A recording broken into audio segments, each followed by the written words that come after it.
we're here to bring a new type of news show. New insights, new styles, and new topics every day. We are News Generation. Bringing news just for you. It's Tuesday, January 20th here in Seoul. I'm Isujin, and this is News Generation. And joining us today is Chuyeon. Good morning, Suji. Good morning. Also, Cheska's with us. Happy Tuesday! Happy Tuesday! And both are here to speak on behalf of people in their 20s and 30s.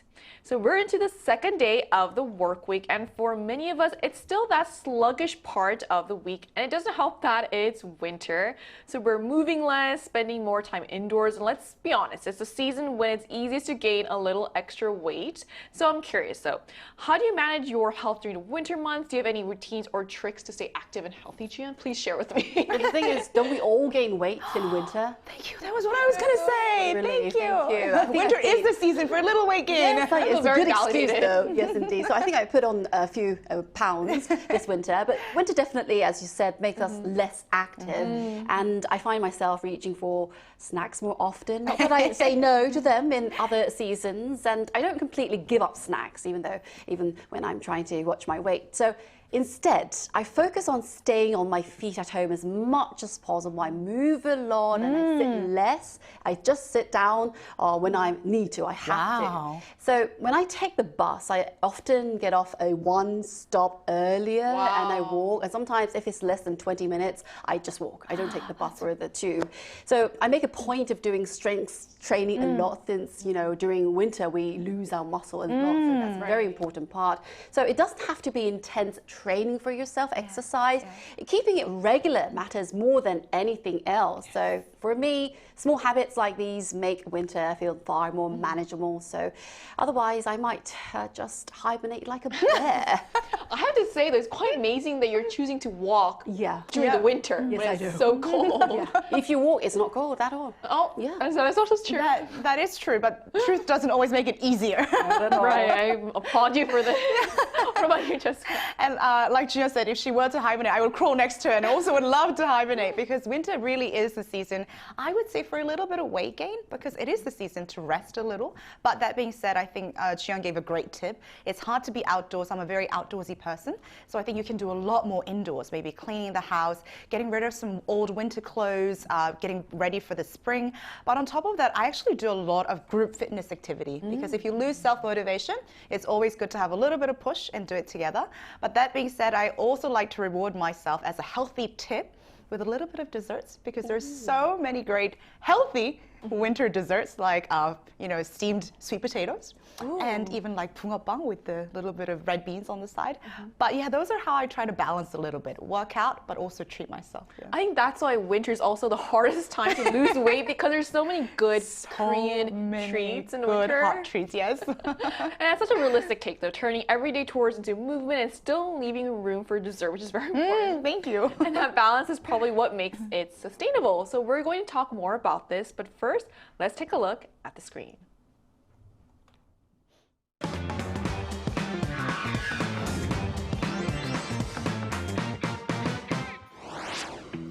It's always easy to gain weight and much harder to lose it, especially when we're surrounded by tempting food and irresistible desserts. For many, that turns weight control into a constant battle, and the stress that comes with dieting is one reason interest in weight loss medication continues to soar. Today on News Generation, we take a closer look at the latest trends in the weight loss drug market, why so many young people are increasingly focused on dieting, and what healthy dieting habits should look like. As we just saw in the video, weight loss has become more than just a personal goal. It's now a global trend shaped by culture, industry, and even controversy. From social media influence to medical solutions, the conversation around weight management is rapidly evolving. So, Jin, what's driving this surge in interest in weight loss drugs, and why have certain medications become so hotly discussed these days? Yes, as you mentioned earlier, dieting is no longer a personal concern. It is a growing social issue right now. It has become, as obesity rates continue to rise worldwide, The market for weight loss treatments is also expanding as well. Recently, the launch of oral weight loss medications in the US has attracted a great deal of attention, and in Korea as well, there is growing interest in prescription treatments such as Wegovy and Maunzaro, that is, Maunzaro. And so many people around me are trying these injections now, and that I often ask whether I use Wegovy myself. In fact, I lost the weight before these injections became widely available. Just to be clear. Just to be clear, indeed. And, you know, it shows that question alone shows just how normalized these shortcuts have become here in our life. At the same time, some weight loss pills, so-called butterfly pills, promoted online by celebrities, influencers. This has sparked public debate. In some cases, concerns have been raised that these products may contain prescription-only substances. It promoted online without proper medical guidance. The drug has been suspected of containing these pentamine, and which is a prescription-only substance. And this is raising concerns that as its use without medical approval can result in some legal issues, legal consequences. And this highlights the importance of approaching the weight loss in a responsible and well-informed way. I really agree with you about how it's so normalized. You see it so often online as well. Like in Hollywood, there's so many pictures of celebrities using Ozempic to lose weight. So while these drugs are drawing attention as quick solutions, they're also raising serious questions about safety, legality, and misuse. But this pressure to lose weight isn't actually limited to Korea. So Cheska, when we look at China, we're seeing a very different and quite extreme approach to weight loss. So what are some extreme weight loss methods that are going viral in China? Yes, and I think China has always had this association with extreme dieting and sort of pursuit for extreme thinness. And I recently heard that there is something called a diet camp in China. It's also called obesity prison online, it's referred to by. And the reason is this, and when I read it, it was quite hard to believe if it was true, but for a month, you're in a complete isolation and your regular meal intake is portioned out. You exercise on a designated time for up to 4 hours a day. Wow. And it's extremely strict, and apparently you're not allowed to go out until you fulfill certain requirements. Like a prison. It is literally like a prison. No wonder it's called obesity prison. It's also quite sad in a way, because I've heard of fasting retreats, but that one is more voluntary, but this one seemed quite strict and also very, very private. On top of that, China has been known for very extreme viral challenges on social media. Like people would put A4 letterhead paper to measure how thin their weight is, or use an iPhone to see their knee challenge, which is how to see how thin their knees are.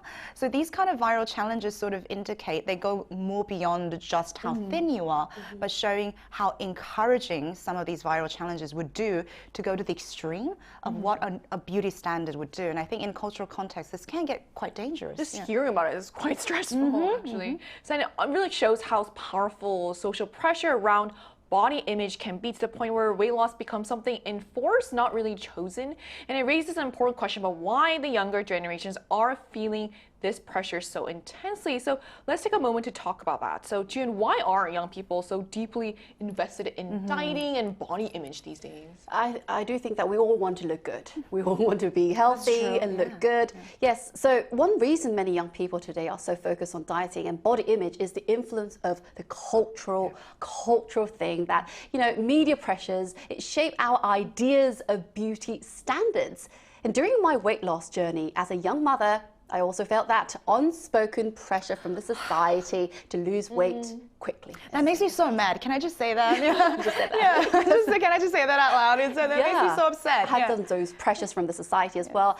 So research shows that in South Korea, media influence and societal expectations are linked to body dissatisfaction and unhealthy eating behaviors among young people.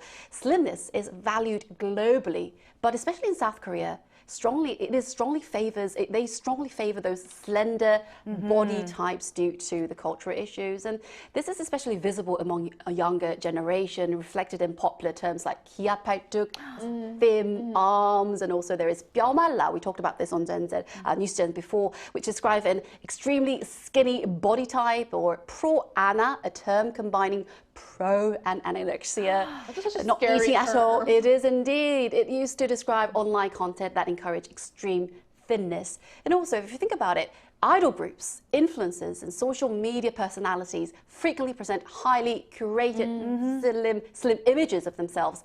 And that tends to set an informal standard of beauty that younger people, Gen Z, look up to. Fashion trends like crop tops and Y2K styles reinforce beauty ideals and encourage a focus on slim body shapes. So it's called a diet, but it often feels like a social expectation to us. Right, so that constant exposure to what feels like a single body ideal through idols, influencers, and fashion trends can make fitness feel like a requirement, not a preference. But at the same time, we are still seeing some signs of change. So Cheska, some people are moving away from extreme dieting towards a more balanced approach. So what does that shift look like? Yeah, and I'm quite positive that these kind of movements are starting because, like Jiyeon said, I think certain words can shape how we look at the world, and words like pro-anorexia can be very, very dangerous for susceptible teenagers. So I do hope that kind of positive movements that I will be talking about do continue. But there is a movement to accept broader spectrum of beauty standards. Now, that being said, I think one of the ways that we can find that is in how people are now sculpting their bodies. A lot of young people are also choosing to work out differently. Before, it was highly focused on aesthetics. Now they're eating healthy and they're doing more strength training and endurance. So there's definitely a growing group of people who run a lot. They're doing a lot of marathon, but this isn't just for aesthetics. They do it for community building. They do it to feel good. And also I've noticed an increase in a lot of strength and endurance training, especially for women. So before it was mostly for men to build muscles, but now they're doing a lot of CrossFit, like high rocks, a lot of weight training for women as well, which focuses a lot on strength and self-confidence rather than trying to fit a certain number or a certain size when you pick out a clothes. And I think these are all such great positive movements. And also in the market, you see a lot of low-calorie options. So people can now actually do this thing called healthy pleasure. So you can still be healthy, but enjoy all the sweets and treats that we talked about in low calories. So I think people are finding ways to balance being both healthy and also trying to be at a certain weight that they want to be and they feel good about. Yeah. So it is encouraging to see that shift from chasing extreme fitness to prioritizing long-term health and sustainability. So maybe the real trend now isn't just about losing weight, but learning how to take care of our bodies in a healthier and most importantly in a kinder way. So we also wanted to hear directly from our viewers about their experience with dieting. So we ran a poll on the II News YouTube channel asking if you have ever been on a diet, what was the main reason? So here's what the results showed. So when asked about their main reason for going on a diet, the largest group, 43%, said it was for health reasons. Appearance came next at 32%, followed by discomfort about recent weight gain at 18%. Only 7% said they dieted primarily for self-satisfaction. So what's interesting here is that health clearly comes first, but appearance still plays a major role. So it shows how dieting today sits at the intersection of wellness and social pressure, and it's not yet just a personal choice. So to better understand this trend, we're now speaking with someone in Korea who has first-hand experience with dieting. So that conversation will take place right after the break, so don't go anywhere.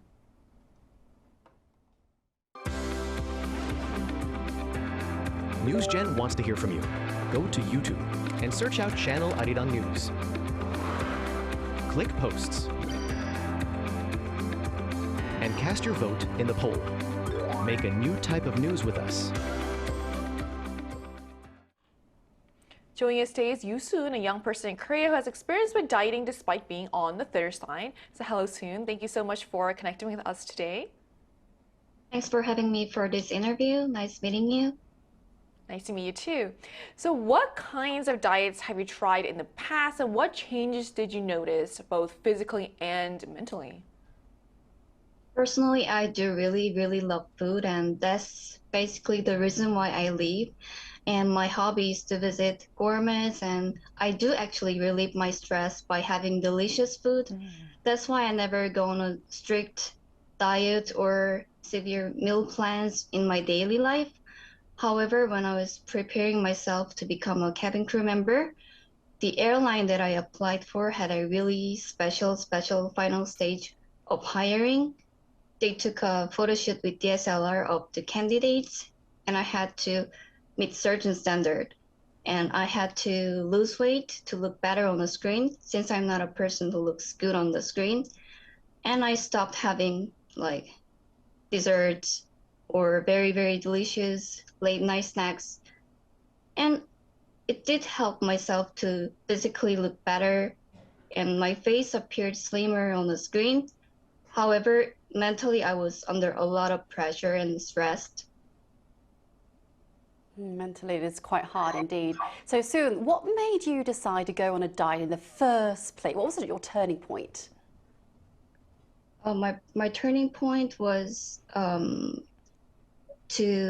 I really wanted to join the team, the airline that I applied for, and I passed like 3 stages, and I was in the very, very final stage, and I really had to pass the process, and I wanted to stay competitive, and I had to lose weight to look better on the screen, and that was my experience. So thank you so much for sharing your experience. Personally, I think it's really difficult when your appearance becomes one factor of your employment, even though you are very competent and you're very skillful. In your experience and based on what you went through, what would you tell people would be a healthier way to really diet and keep health? From my experience, I learned a truly healthy diet isn't about extreme restrictions, but it's about limiting like overly stimulating food, such as like very spicy or salty dishes. I think getting enough sleep and reducing stress even helps you to maintain yourself to be on a healthy diet. I think that's the key to a healthy lifestyle. I agree, and thank you so much for sharing your personal story with us. And for what it's worth, I think you look great on screen. Thank you. So we just heard from someone in Korea about the kind of diets she's trying, the changes she experienced, and what motivated her to start dieting in the first place. So based on her experience, a key takeaway was that dieting isn't just about losing weight. So that brings us to an important question. So we often talk about dieting as a lifestyle choice, but from a medical perspective, how important is it really for our health, and where do people tend to go wrong usually? That's a very good question. I do think that many people, some people do need those like programs because of the obesity problems, heart issue, and other diabetes issues, and also dementia. So, and also in my own experience, I do believe that after gaining weight, after delivering a baby, managing my weight has helped me feel more confident, and you know, that it's healthier. And of course, it's been nice to fit into more of the clothes that I want to wear, many choices and clear benefits for me. However, the real issue lies in choosing the wrong method, wrong approach. Misusing diet drugs, extreme fasting, extreme food restriction, or trying to lose weight too quickly can all lead to serious side effects. We all know this, of course, but the desire for fast results often pushes people to make unhealthy choices in their life. In life, whether it's studying, exercising, working, or dieting, trying to rush things usually leads to setbacks. And so we know that there are no real shortcuts in our life. Right, so obesity is linked to serious diseases, so managing weight does matter, but as Jian said, the problem isn't dieting itself, it's how people do it, especially when the focus is on fast results rather than sustainable long-term health.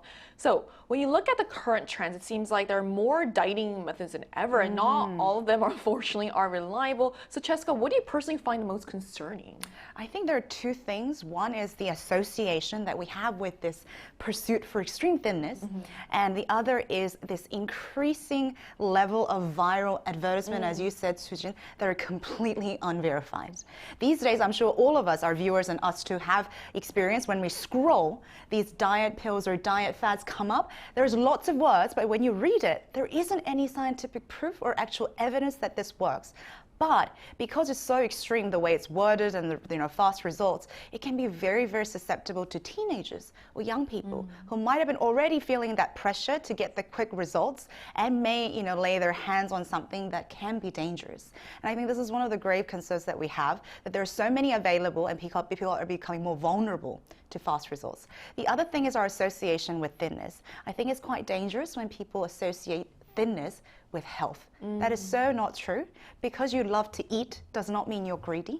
And I think these kind of associations really put a cultural context on how we make certain choices and how we view other people. And like we talked about with our interviewee, I think it goes more than just a physical problem. It can become a mental problem as well. And I think that is something that we really need to address a lot in our context. Right, and that's a really important point, that being thin doesn't automatically mean being healthy. And when unverified dieting trends become normalized, especially on social media, they can have a real impact on young people. So let's wrap this up with a broader question. So beyond appearance or trends, what does a truly healthy diet look like, and how should we be thinking about health in more balanced way, Jian? We all look good. We are fine. We are truly fine. We're truly beautiful. Yes, indeed. Always, yeah. Yes, speaking of that, a truly healthy diet isn't about chasing beauty standards, beauty things, but about finding what works for your own Right, that's body, really what important. what fits for you. So it's not just about how you look on the outside. What about inside? Staying inside healthier, that's a quite important issue that you've got to think about. After all, there is little point in looking good if your body feels worn out underneath. What if you're sick? When you eat well, move your body in a balanced way, both your inner and outer health improve naturally. And if you add one scoop of mental health in this, you'll be perfect this year, indeed. So after all, no diet is worth it if it makes you miserable, indeed. And in the end, the healthiest diet is one that supports your well-being physically, mentally, and also emotionally as well. I love that. Feeling good is the real measure of success. I think what really helped me was I read somewhere that everyone looks good at a different weight. So it depends on the person. I think nowadays, being stick skinny is like considered sometimes to be like the definition of beauty. That's not really true for, So what are your thoughts on this?